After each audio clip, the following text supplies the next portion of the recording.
Hello. Hello, GeorgeAnna. Hello, Debbie. Our first question today is, how did Diane begin to channel GeorgeAnna?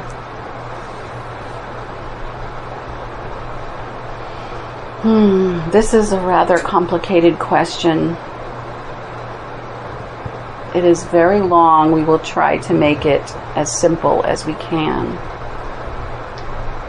This started when she was a very young child. We have been with her entire life.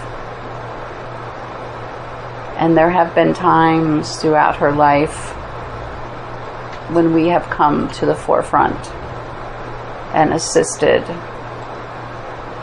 in channeling. One of those ways was when she was writing her poetry as a teenager.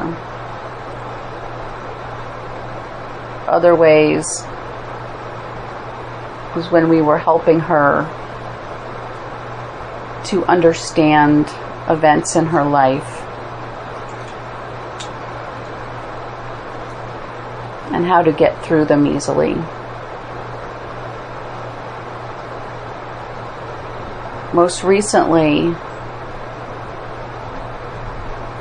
she has been going to classes to learn trance channeling. And over the last almost 9 years now, sporadically she has taken classes.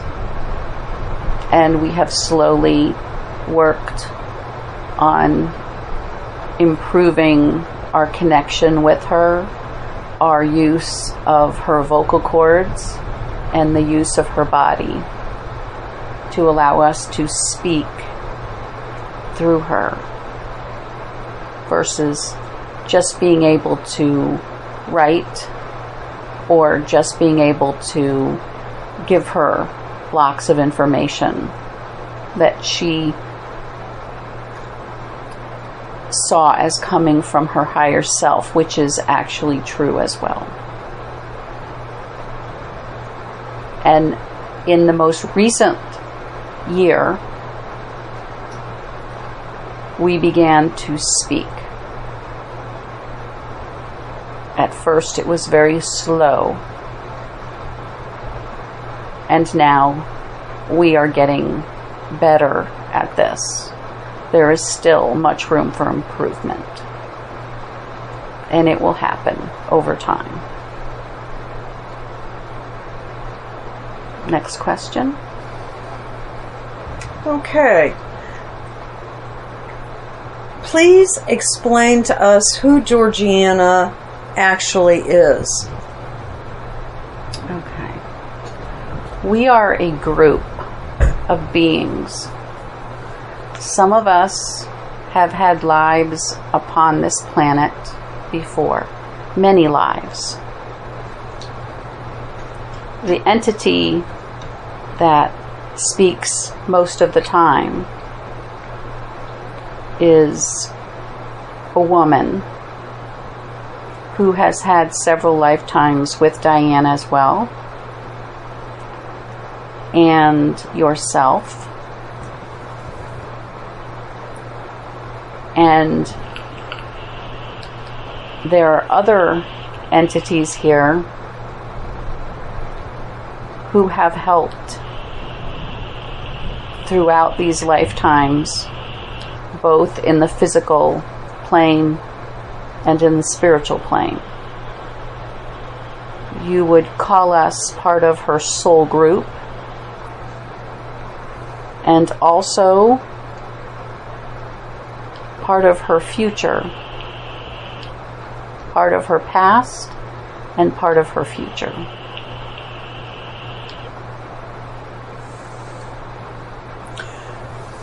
Does that answer that question? Yes, very well. Thank you. What is your relationship with Diane? We believe we started to answer it in that last question. It is a very complicated relationship. We are sometimes a separate being from her. And sometimes we are one. We are united. And let me see if I can go into more detail about that.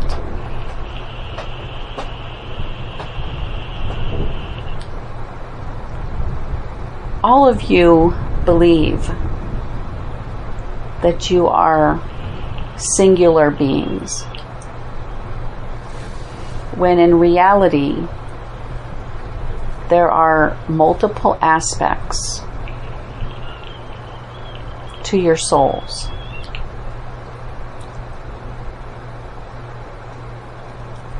Some people can hardly distinguish the differences in these multiple beings. They all are quite united. And others, there are huge differences in the personalities of a soul. This can sometimes explain those people who come through now in their lifetimes and have multiple personalities.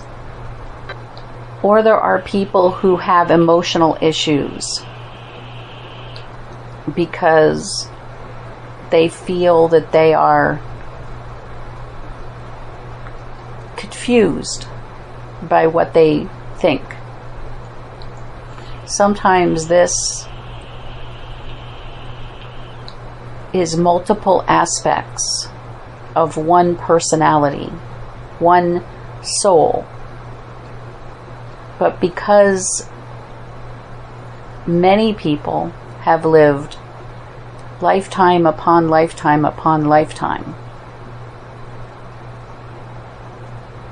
and there are occasions when these lifetimes will spill over into the current one, causing memories to come forward. Most of the time this is not an issue. This happens while dreaming, or while going to a location, or reading about, or simply watching or seeing a picture of a location where you have lived in the past and you feel drawn to it. So it doesn't become ingrained in this life. But there are situations where some people, when they remember this information, they cannot separate it from this lifetime, and it becomes confusing for them.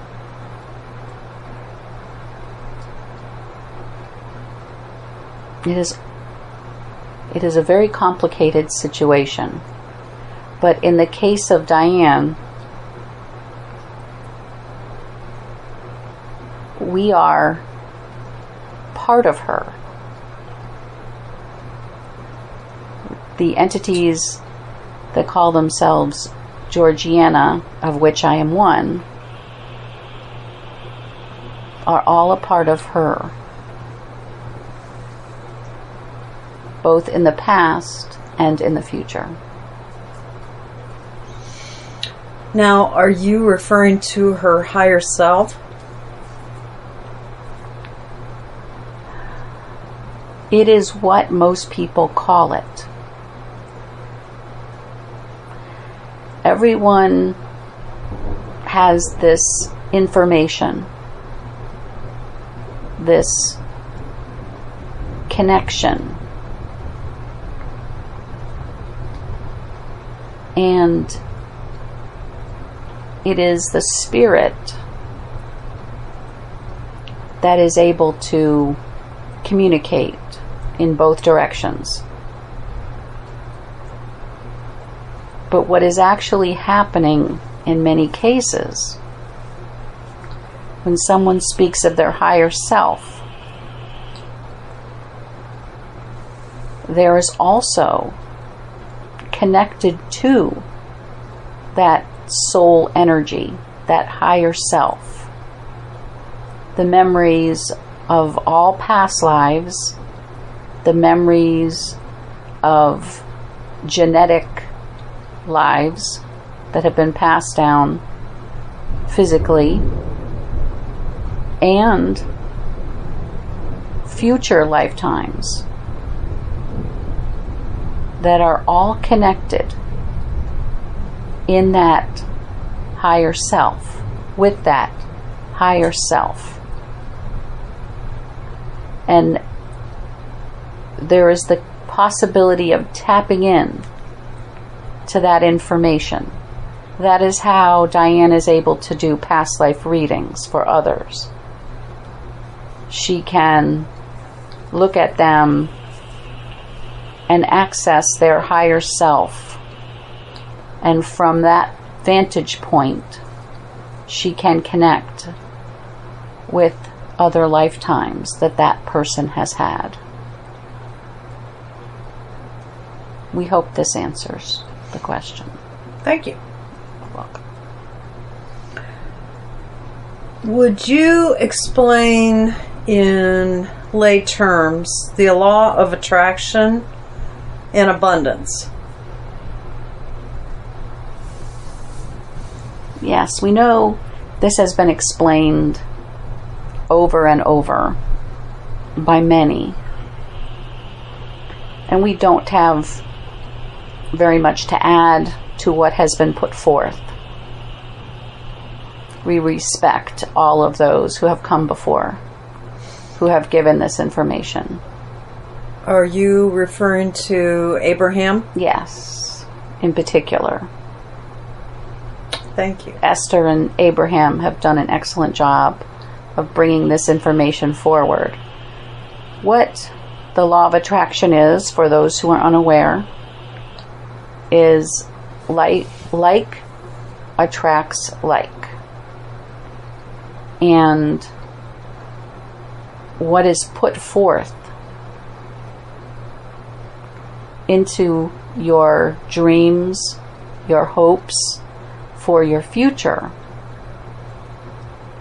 is there for you. As we have said before, there is no end to energy. There is unlimited energy, and there is unlimited love. And when